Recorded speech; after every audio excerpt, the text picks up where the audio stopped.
yeni dəyişikliklərin əsas mahiyyəti ondan ibarətdir ki, əmək məcəlləsində həmin ödənişlər həyata keçirilən zaman saatlıq ödəniş anlayışından istifadə olunacaq və nəticədə iş saatları nəzərə alınmaqla ödənişlərin həyata keçirilməsi reallaşacaq. Bəzi hallarda vətəndaş bütöv iş günü deyil və ya iş günləri deyil, sadəcə bir neçə saat işləyir. Məsələn, bayram günlərində və ya qeyri-iş günlərində eyni zamanda təbii ki, işdən sonra bir neçə saat işlə məşğul olur. Amma onun həmin saatlarla işlədiyi saatların hesablanmasında müəyyən çətinliklər var. Saatlıq vəzifə maaşının məcəlliyə əlavə edilməsi işçilərin əmək hüquqlarının qorunması və onların daha yüksək maaşla təmin olunması baxımından vacib idi.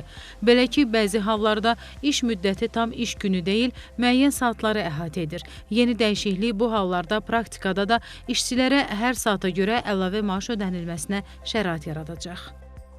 Əgər vətəndaşımızın adi günlərdə iş saatlarında saatlıq iş saatları üçün ödənilən vəsait 25 manatdırsa, həmin vətəndaşımız işdən sonra overtime olaraq çalışıbsa, 3 saat ərzində çalışıbsa, bu zaman artıq həmin vətəndaşımızın hər bir saatın ödənilən ödənişin həcmi artıq 25 manat deyil, 50 manat olacaq.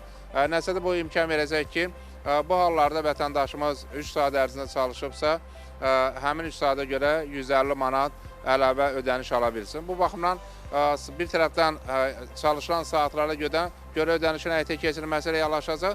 Əslində sözü gedən günlərdə və saatlarda çalışan insanların 2 dəfədən çox əmək haqqı ala biləcəyinə şərait yaradan bu dəyişiklik işə daha böyük həvəs yaratmağa da imkan verəcək. Hafiz Əliyeva, Rahim Əkramoğlu, Elşad Heydərov, NTV Xəbər.